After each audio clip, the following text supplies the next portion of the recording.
Vencer nas eleições nos Estados Unidos significa governar um país de mais de 300 milhões de habitantes. Mas ao longo da história, os presidentes americanos geralmente se tornam protagonistas em assuntos internacionais. E com as guerras no Oriente Médio e no leste europeu, o que pensam Kamala Harris e Donald Trump? É o que a gente vê agora com o Daniel Caniato. Amada por uns, odiada por outros.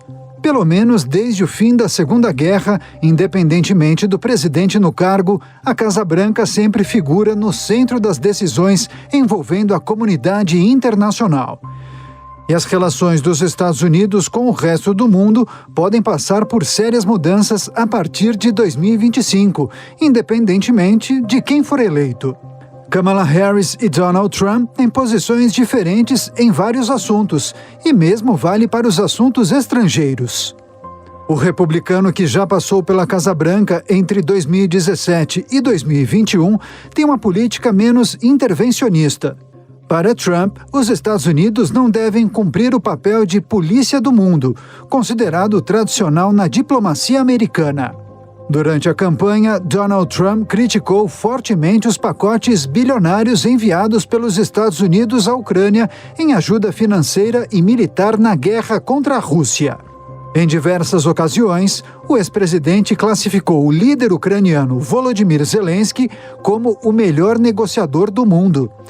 Até o final de outubro, mais de 66 bilhões de dólares haviam sido enviados diretamente para os cofres do governo de Kiev, além de mais de 100 bilhões em auxílio indireto. No Oriente Médio, Trump considera Israel como um forte aliado. Durante o período à frente da Casa Branca em 2017, o então presidente mudou a embaixada no país de Tel Aviv para Jerusalém, em sinal de apoio ao governo local. Já nas parcerias internacionais, o candidato republicano ameaça revisar a posição dos Estados Unidos na OTAN, a Organização do Tratado do Atlântico Norte. Atualmente, Washington é o principal fiador do bloco e Trump já criticou a cláusula de defesa coletiva, alegando que os outros membros tiram vantagem dos americanos. Em um discurso em fevereiro, Trump chegou a dizer que encorajaria a Rússia a atacar países integrantes da OTAN que não estejam em dia com os pagamentos da aliança militar. Apesar da promessa de menos intervenção, o retrospecto de Donald Trump na presidência tem passagens memoráveis. A principal delas foi a viagem à Coreia do Norte para um encontro com o ditador Kim Jong-un em junho de 2019, se tornando o primeiro líder americano a visitar o país. Para o mestre em Relações Internacionais, Urian Fancelli, a postura de Trump pode não se confirmar durante um eventual retorno ao executivo. Esse negócio dos Estados Unidos deixarem de ser a polícia do mundo é algo que poderia acontecer tanto no governo do Donald Trump, até porque ele tem esse perfil bem mais isolacionista, ele não é uma pessoa que defende muito essas organizações multilaterais, ele tem aquele perfil que é chamado de mais de transacional, né? De sempre se perguntar o que os Estados Unidos vão ganhar em troca de fazer isso ou aquilo.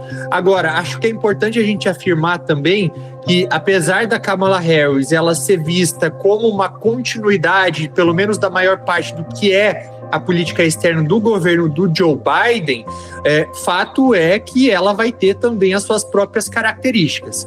E uma delas, e algo que a gente não pode ignorar, é que ela tem entre os seus principais conselheiros o Phil Gordon, que é uma pessoa que já defendeu em uma publicação, em um livro que ele escreveu, que talvez não fosse o papel dos Estados Unidos, isso que muitos americanos se propõem de querer exportar um modelo democrático para o mundo. Do lado democrata, Kamala Harris defende a manutenção de boa parte da política internacional feita por Joe Biden. Desde que chegou à vice-presidência, a candidata conversou com líderes estrangeiros com promessas de apoio aos aliados. No leste europeu, a candidata afirmou que os Estados Unidos seguirão apoiando a Ucrânia pelo tempo que for preciso. Kamala alega que a política russa ameaça todo o Ocidente e acusa o Kremlin de crimes contra a humanidade. Mas o principal destaque fica por conta das relações com Israel. A democrata já garantiu estar ao lado do governo de Benjamin Netanyahu, mas chegou a pressionar o premier durante uma reunião por conta do alto número de civis palestinos mortos na faixa de Gaza. O apoio da Casa Branca ao Estado judeu pode ser um calcanhar de Aquiles de Kamala nas eleições. No estado do Michigan, por exemplo, eleitores democratas de origem árabe criticaram a atual gestão da crise no Oriente, ameaçando não votar na candidata. Mesmo defendendo um cessar-fogo no território palestino e no Líbano, o governo Joe Biden anunciou novos acordos militares com Israel no último mês. E a diplomacia americana falhou em todas as tentativas de acordo até agora. A Kamala Harris ela tem uma postura bastante parecida com a do Joe Biden, no sentido de continuar oferecendo uma ajuda quase que incondicional ao Estado de Israel, então diz que Israel vai ser protegido. Já o Donald Trump não, ele tem uma postura bem mais incisiva em relação a Israel, mas eu acho que é importante a gente frisar que tanto republicanos quanto democratas, eles têm meio que uma postura bastante parecida, uma visão bastante parecida sobre o que deveria ser o papel dos Estados Unidos no Oriente Médio. Acho que o que acaba diferenciando um pouco são os meios, né? Então, qual que vai ser a abordagem dos Estados Unidos, por exemplo, em relação ao Irã?